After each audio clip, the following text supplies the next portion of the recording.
From the NewsChannel 5 network, this is OpenLine.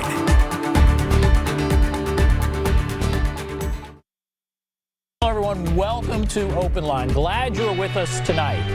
It is Tuesday night. It is January 26, 2021, and we're talking about something that is on a lot of people's minds. We're talking about education. Just last week, there was a special legislative session here in Tennessee dealing with education, concern about learning loss in our public schools as a result of the pandemic. There were several bills that were introduced, some passed, some did not pass in this legislative session.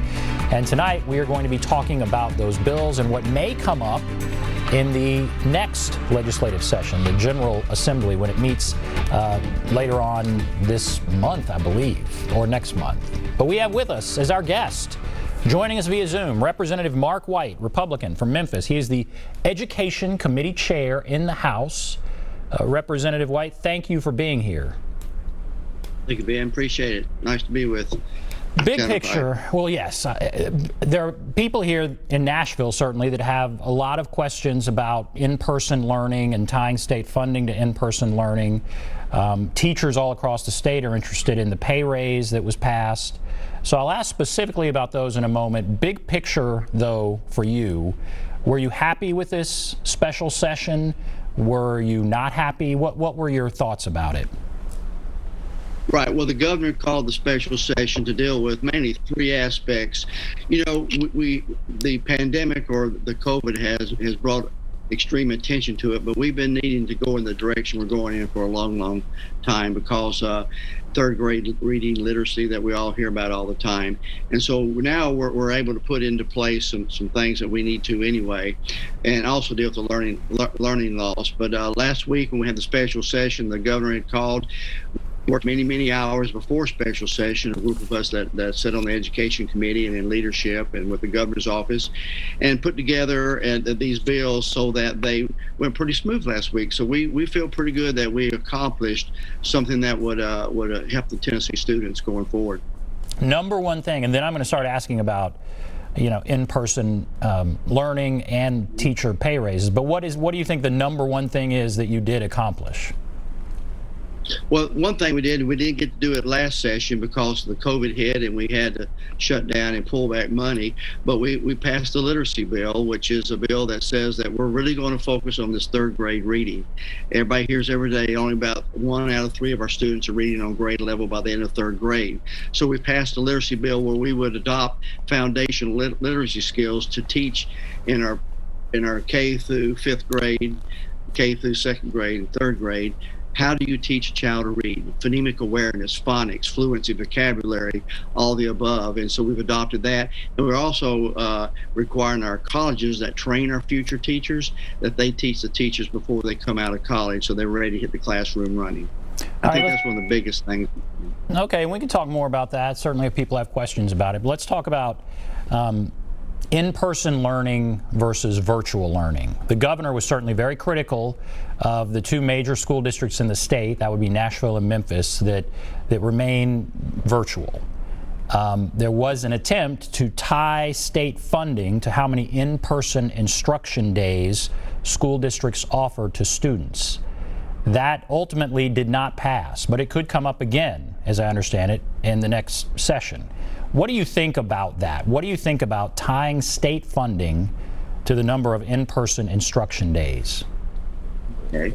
I guess where I start to answer that question is I don't think there's anyone who wished this upon us that we had to go to virtual learning. We know that the world we're living in, we're able to do that, and we had to really push ourselves. But I think most people believe in in-person learning. Well, the COVID hit, and we had to figure it out pretty quick. I'm a big advocate of in-person learning. Now we're now into the end of January. When COVID hit last March of 2020, schools dismissed. And so we're now at 10 months. And like you said, in Nashville and in Memphis, especially, we're still over 300 plus days of the student being out of the classroom. I just say this, our teachers are working very hard, some teaching virtually every day, some in a hybrid fashion, which is very hard. And then many of us districts have gone back and attempted to get the children back in the classroom, and they may have had to go back out for 2 weeks because of isolation, things like that. But they have had the kids in the classroom. So what we're trying to figure out now is how much longer are we going to, keep the children out of the classroom? I've been advocating that our teachers get the vaccine pretty quick, and so I'm hoping that would dispel one of the fears that our teachers have in going back in the classroom. But I'm a big believer that, and most of the General Assembly believes that our children are better off in the classroom with a qualified teacher in person.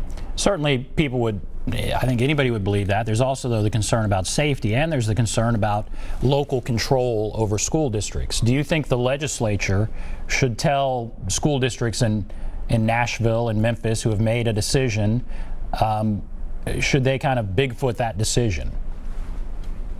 Well, if part of the bills we passed last week was to help them, we're putting an awful lot of money into our local school districts. We are now up to about $6.8 billion that the Tennessee taxpayers put into our local districts for education. So we do feel like we've got an issue. Now, people have to understand is you just take I just take the last month. I've been on the phone or in Zoom meetings, committee meetings, many hours every day.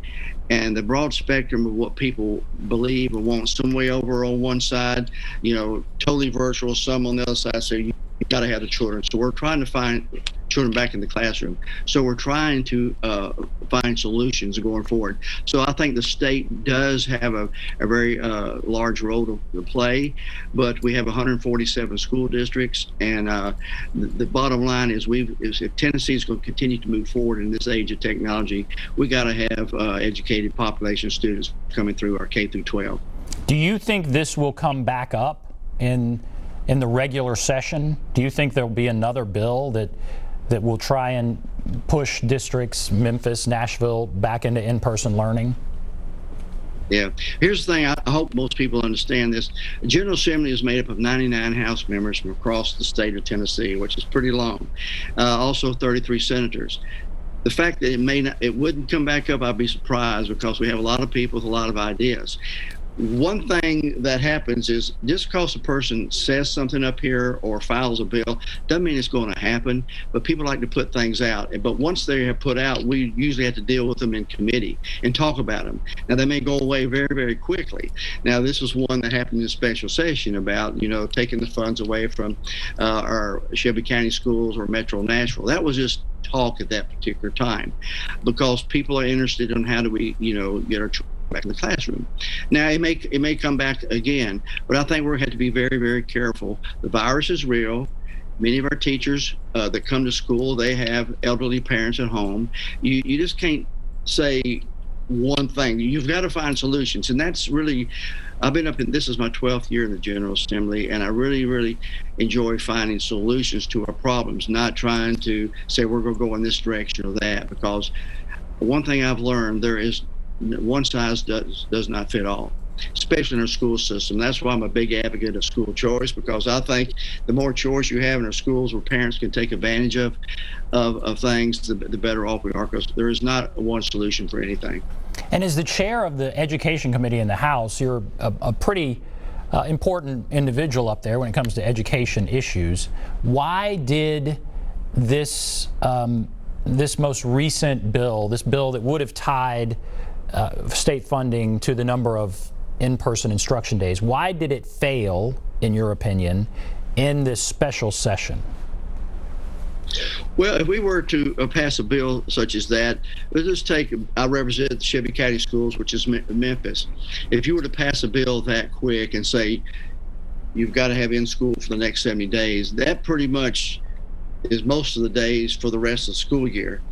Having been out since last March, it would be very hard for those systems to implement that and turn around on a dime, because there's many issues. If you bring all the children back and you got 25 to a classroom and you're working out of a 70-year-old building, which many of our public schools are, you cannot socially distance the children 6 feet away, and that's health department rules and CDC rules. So you've got a lot of things you've got to work around. You just can't say you're going to go back and that's it.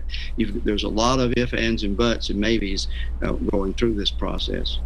You said you were supportive of teachers kind of moving up the ladder to get vaccines, and I don't know, certainly here in Nashville, there's talk about that. People would love to see that.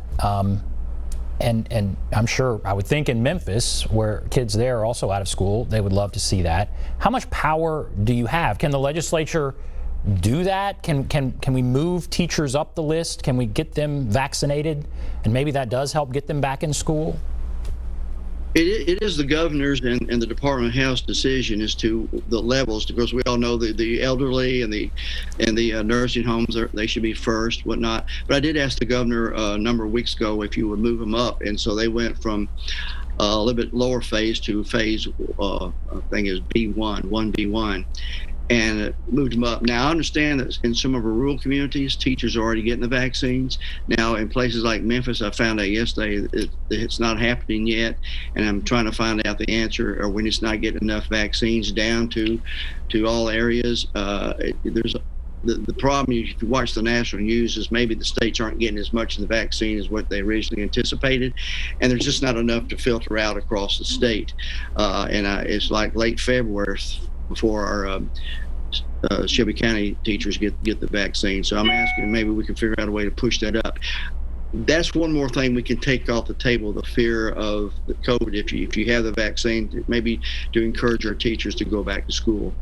How likely do you think it is, and I know you're there in Memphis, so I'll ask you about Memphis. How likely do you think it is Memphis students will go back to school this school year? Very slim. Because I've talked to him. I've actually got a meeting this Friday with the superintendent of Shelby County Schools and the school board. They have already said that they prefer not to go back this year. So I don't see that happening unless there were something passed from up here and says you just got to it. And there's no way they can implement it that fast. So I don't see them going back in the classroom this year. Hopefully they may try. I would love to see them try to get back in the K through 5 students, the younger kids. Those are the ones that I think the virtual is not as effective on. So Nashville did that for a time. I don't believe Memphis has gone back at all. I didn't know that. So Memphis, you believe they will not go back the rest of this year. Do you believe they'll start up in the fall? Well, I'm going to do everything I can to encourage them to find solutions to. I think they really need to get back in the fall. I hope the vaccines have been available to the teachers by then, and I hope they feel safer. But starting the 2021-22 school year virtual, I wish I had time to share with you all the conversations I had is some of the issues that are happening because the children are not in the classroom, especially for our younger students. They need to be back in front of a teacher. Well, I believe that, and there are many parents here who would echo that. Now, of course, teachers need to be safe, but I didn't realize that there would even be a possibility that they wouldn't go back in the fall. You're saying that is a possibility? Well, the comment that has been made by some of the board members in the Shelby County system is we will look at it after Thanksgiving of this year. Well, that's 3 months into the 2021-22 school year. I think if that statement continues and we're not even trying to get back in, and when I say trying, I mean there's got to be at least a partial effort to give.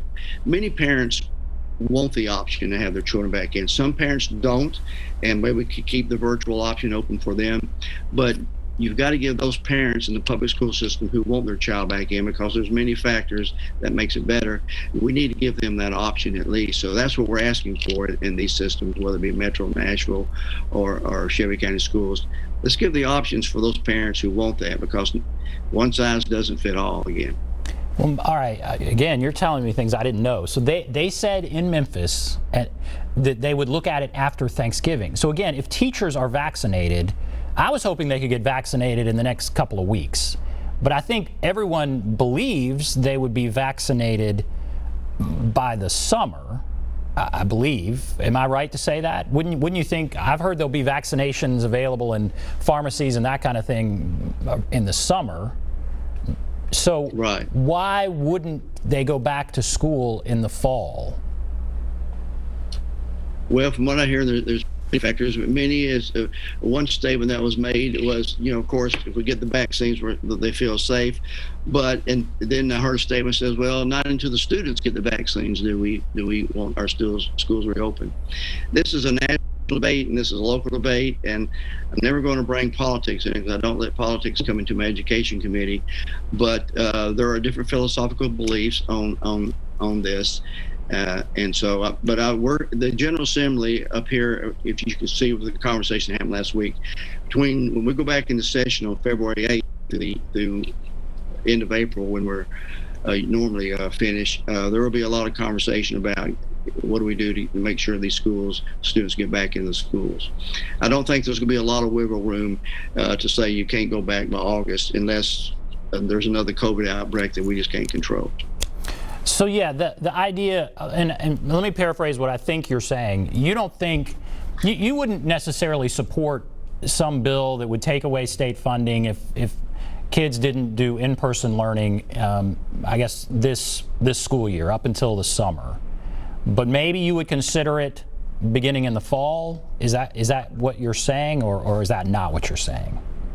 Well, yeah, I want to be very careful in saying that. Is that, let me put it this way.